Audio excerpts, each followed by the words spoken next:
En quête du renouveau spirituel. Jour 5. Spirituel ou charnel, quelle est la différence? Mais nous avons la pensée du Christ. 1 Corinthiens 2 au verset 16. Notre lien avec le ciel. Avant de définir les chrétiens spirituels et charnels, nous devons nous rappeler que nous ne parlons pas de pécheurs et de non-pécheurs. Tous, qu'ils soient spirituels ou charnels, sont des pécheurs qui ont besoin d'un sauveur. Notre seule justice vient de lui. Au contraire, le critère d'inclusion dans l'un ou l'autre groupe est notre relation personnelle avec le Saint-Esprit.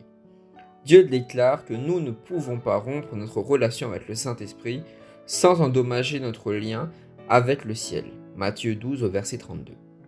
Ellen White soutient: c'est par l'Esprit que Dieu agit sur le cœur. Rejeter l'Esprit, c'est obstruer l'unique canal par lequel Dieu peut communiquer avec nous. Jésus-Christ à la page 311. Et cela vaut la peine de le répéter.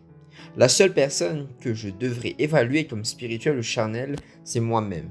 Dieu peut agir dans d'autres cœurs et n'a pas besoin de moi pour coller des étiquettes sur les autres membres de l'Église. La bonne nouvelle est que si je suis déçu par ce qu'il révèle dans mon cœur, il peut me changer dès aujourd'hui. Le membre d'église spirituelle. La personne spirituelle est un chrétien résolument converti. Bien que né pécheur, il est appelé spirituel, parce qu'il entretient une relation vivante et croissante avec le Saint-Esprit. L'apôtre Paul écrit: mais celui qui est spirituel juge de tout, et pourtant lui-même n'est pas jugé à juste titre par personne. Car qui a connu la pensée du Seigneur pour l'instruire? Mais nous avons la pensée, l'esprit du Christ. 1 Corinthiens 2 au verset 15 et 16. Jésus est le centre de la vie spirituelle de l'individu. Il règne dans son cœur et détermine ses priorités. Les personnes spirituelles sont complètement engagées envers Jésus et demandent continuellement le Saint-Esprit. Luc 11 au verset 13. Dans le contexte de Laodicée, la personne spirituelle pourrait être caractérisée comme bouillant, dans Apocalypse 3 au verset 15. Dans la parabole des 10 vierges, elle pourrait être identifiée aux sages. Matthieu 25, 2 à 4. Celui qui est spirituel fait l'expérience de la vie plus abondante. Jean 10, 10. Et est rempli de toute la plénitude de Dieu dans Éphésiens 3 au verset 19. Il s'est réjoui d'avoir été sauvé par la foi dans Éphésiens 2 au verset 8. Bien que la personne spirituelle soit confrontée à de divers et à des tentations, elle fixe ses yeux sur Jésus. Le membre d'église charnelle, une personne charnelle, peut avoir une relation fictive ou morcelée avec Dieu. Elle peut être discrètement indifférente au Saint-Esprit ou même ouvertement rebelle.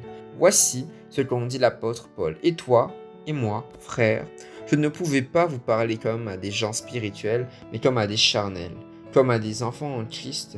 Je vous ai nourri de lait et non de nourriture solide.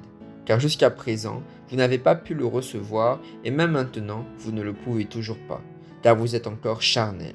Car là où il y a parmi vous des jalousies, des querelles et des divisions, n'êtes-vous pas charnel, et ne vous comportez-vous pas comme de simples hommes? En effet, quand l'un dit « je suis de Paul » et l'autre « je suis d'Apollos », n'êtes-vous pas charnel? 1 Corinthiens 3 au verset 1 à 4.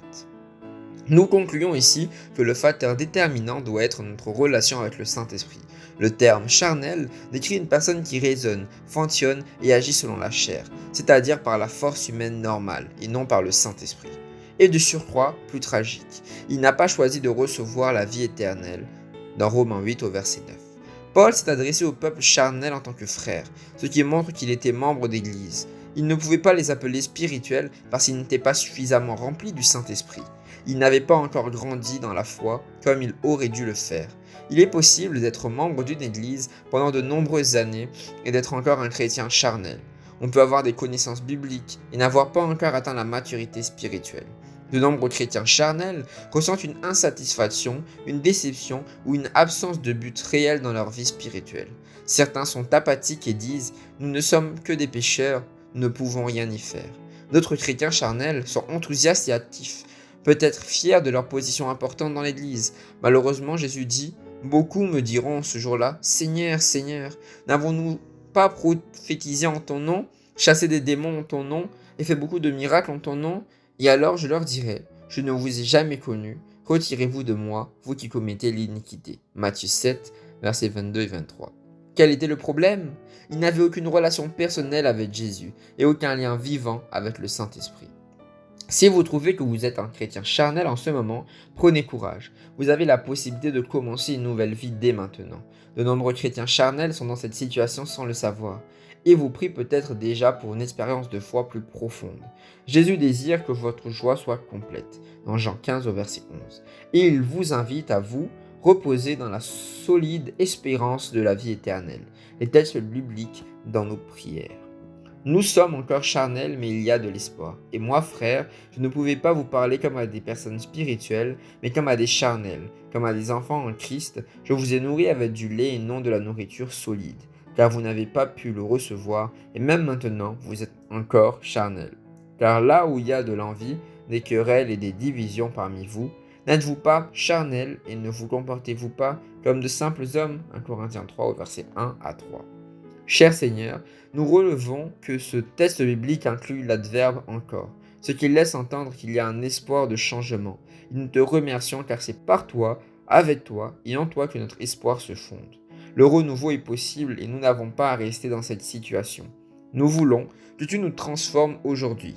Nous déposons au pied de la croix l'envie des conflits et des divisions, débarrasse-nous-en et guéris chacun. Et maintenant, nous choisissons de vivre dans le Saint-Esprit.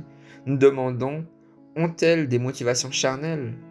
Vous n'avez pas parce que vous ne demandez pas à Dieu. Quand vous demandez, vous ne recevez pas parce que vous demandez avec le cœur mauvais, avec de mauvais motifs, afin que vous dépensiez ce que vous obtenez pour vos plaisirs. Jacques 4, 2 à 3. Père, la pauvreté spirituelle qui nous caractérise engendre l'absence de nos requêtes ou la piètre qualité de celles-ci, voire même les mobiles égoïstes des faiblesses humaines qui sont les nôtres. Galvanise-nous et ranime nos cœurs et nos prières. En somme, guide-nous par l'Esprit Saint. Les sujets de prière, nous prierons pour les animateurs d'école du sabbat, qu'ils voient l'importance de leur travail auprès des enfants. Père, nous sollicitons tes conseils pour les nombreux centres d'influence, programmes de santé de la famille, des JA dans le monde entier.